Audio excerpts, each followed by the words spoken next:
आखिरी बेंच वाला बूढ़ा। एक शांत पहाड़ी गांव में हरि नाम का एक बुजुर्ग व्यक्ति रहता था। वह दुबला पतला, झुकी हुई पीठ वाला और हमेशा पुराने घिसे हुए कपड़े पहने होता। उसका छोटा सा मिट्टी का घर गांव के किनारे स्थित था।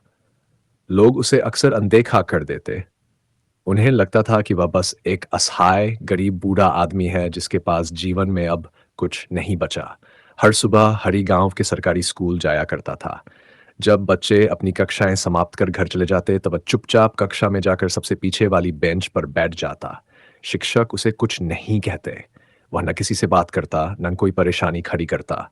वह बस ब्लैक बोर्ड को एकटक देखता, जैसे वहां कोई अधूरा सपना बसा हो। एक दिन कक्षा का एक उत्सुक छात्र अर्जुन रुक गया और पूछा, बाबा आप रोज यहाँ बैठते क्यों हैं? हरि मुस्कुराया और धीमे स्वर में बोला, बेटा, कभी मेरा सपना था कि मैं शिक्षक बनूं, पर जिंदगी ने मुझे दूसरा रास्ता दिखाया। हरि ने बताया कि बचपन में वह पढ़ाई में बहुत तेज था। हर परीक्षा में अव्वल आता।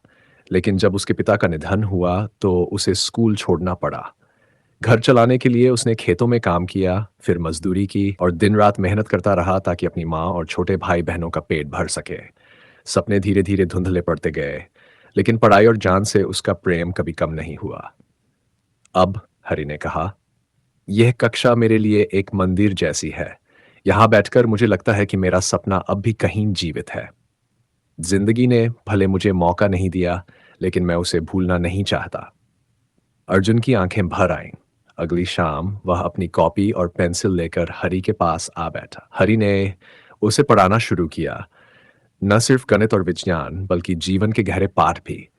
धीरे धीरे और बच्चे भी जुड़ने लगे। अब हर शाम वह पुरानी कक्षा फिर से भर जाती, लेकिन इस बार बच्चों को पढ़ाने वाला कोई औपचारिक शिक्षक नहीं, बल्कि जीवन का अनुभवी शिक्षक हरि होता। सालों बीत गए। अर्जुन पढ़ लिखकर गांव का पहला शिक्षक बना। जब गांव में नए स्कूल का उद्घाटन हुआ तो उसने अपने पहले गुरु हरि बाबा को फीता काटने के लिए बुलाया।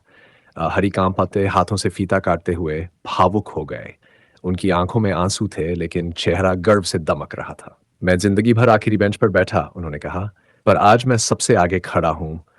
मैंने सपना तो अधूरा छोड़ दिया था, लेकिन उसे किसी और के जरिए पूरा होते देख लिया।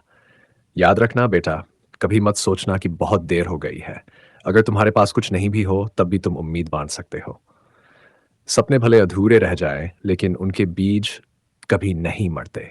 यदि आपके पास धन, साधन या अवसर न भी हो, तब भी आप ज्ञान, प्रेम और प्रेरणा के माध्यम से किसी की जिंदगी बदल सकते हैं। और यही किसी इंसान की सबसे बड़ी उपलब्धि होती है। अगर आप